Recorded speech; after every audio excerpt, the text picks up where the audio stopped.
Guys, welcome back to my channel English in a Blink, and today I'm going to look at prepositions. Yes, once again. So as you know that I have looked at to and for and since, difficult pairs or confusing pairs of prepositions. I also looked at prepositions of time, in, on and at, and today I will be looking at in, on and at once again, but this time we will be looking at them in regards to place. All right, so again, like I always say, this one is not to be missed. Without wasting time, I will be again guiding you through my slides. Let's go. Okay, so looking at in, on, at, prepositions of place. Remember, we looked at prepositions of time yesterday, all right? In, on, at as prepositions of time, and today we are looking at place. Okay, so in is used for largest or most general places. So when you're talking about in, we use in with countries. So you are in England, in America, in Ireland, wherever you are. Okay, so with countries. Then in plus cities. So in London, in New York. So whenever you're talking about cities, again, we use our preposition in. Then also talking about neighborhood. So you are in Soho, you are in Chinatown. Okay, so all these things always in. So with countries, with your cities and your neighborhood. Then in is used for largest or most general places. So we're talking about in plus enclosed space. So you are in a traffic jam, you are in a building, you're in a car. Okay, so all those things you use your in.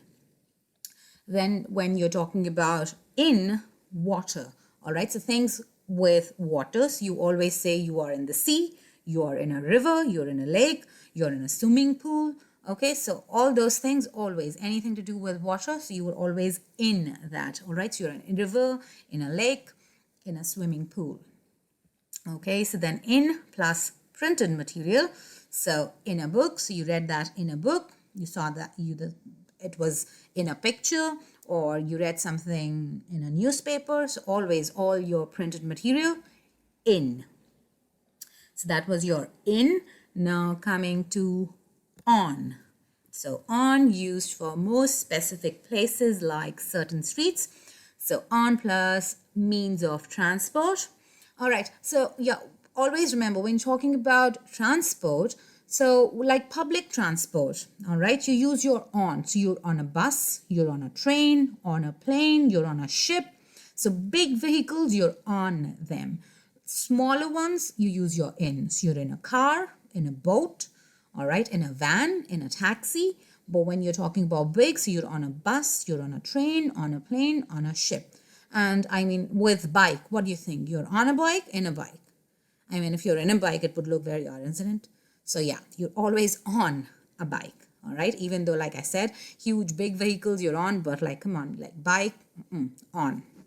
Okay, so that's for transport. Now talking about communication on the radio, you heard something on the radio, saw something on the television, you're on the phone, on the internet, okay? On. Talking about surface, you put something on a table, it was on a wall or on the floor. So on with surfaces. And also on plus media. So like we looked at, I've seen lots of people in the internet, in a website. Remember, you're always going to be on. Okay, so you saw something on the internet or on a website. On. Then we have last one is our at. Just like preposition of time, when we are more specific, we use our at, and same goes with place. So when you're talking about exact things, exact addresses or intersections, you use your at. So at 23rd Bird Street, at 734 State Street. So anything to do with exact address, you use your at. Specific location or points. So at the Empire State Building, where are we going to see each other? At the Empire State Building. Or where is that shop? It is at the corner. All right. So where is your friend at the moment? He is at the bus stop. So specific locations.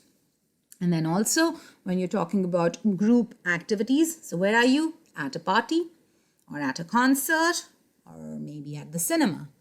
Okay, so whenever you're talking about exact things, we use our at.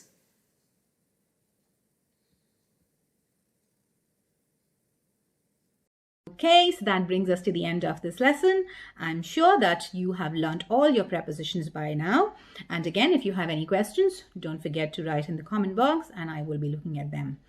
So what do you have to do now?